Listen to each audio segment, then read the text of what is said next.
tapha waancaa eda Senegaaltu hinjifate baga hinjifate wallahi namatti tola ani garuu tapharraa dubbachuun barbaanne waa'ee salaata jum'aa jarri dheengadda goote wal qabsiisee hedduu na gammachiise hedduu maaliif yoo jettan mu'askara keessa bakka leenjii itti fudhatanitti salaanni jum'aa itti gahe salaata jum'aa kana yaanee salaannaa jedhan mudarriba leenjisaa isaanii kanarraa jalqabee taphattoonni guutuun lakki as keessaa bahuun hin tahu jennaaniin haadhihi mujarradu licba baraa kuni taphaa jedhan hinjifanne nu hinjifatanii kuni taphaa jedhan tapha ta'uu hin dagatinaa jedhan salaanni ammootu aakhiraadha jedhanii guutuun isaanii bahanii mudawwara itti naqanii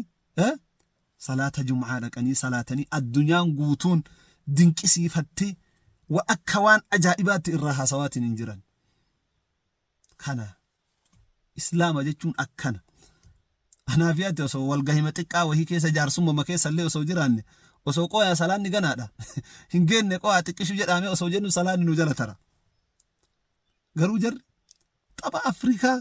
ka addunyaan guutuun isaan eegaatiin hin jirtu kana kuni tapha malee wanni dhugaa aakhiraadha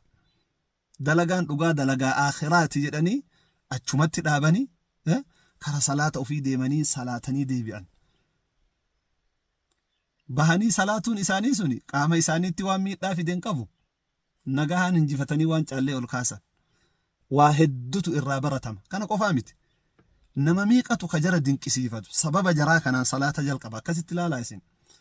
nama miiqatu ka duraan salaata lash godhu ka ofii kuwaasii jaalatu sababa kanaan ammootu rabbi isa qajeelchuu danda'a an akka kiyyatti akkasitti hubadhaa biyya keessaa fi biyya alaatti illee namni ani islaama ufiin jettu salaata kee jabeeffadhu salaanni utubaa islaamaati. Salaamu alaykum wa rahmatullahi wa barakatuh.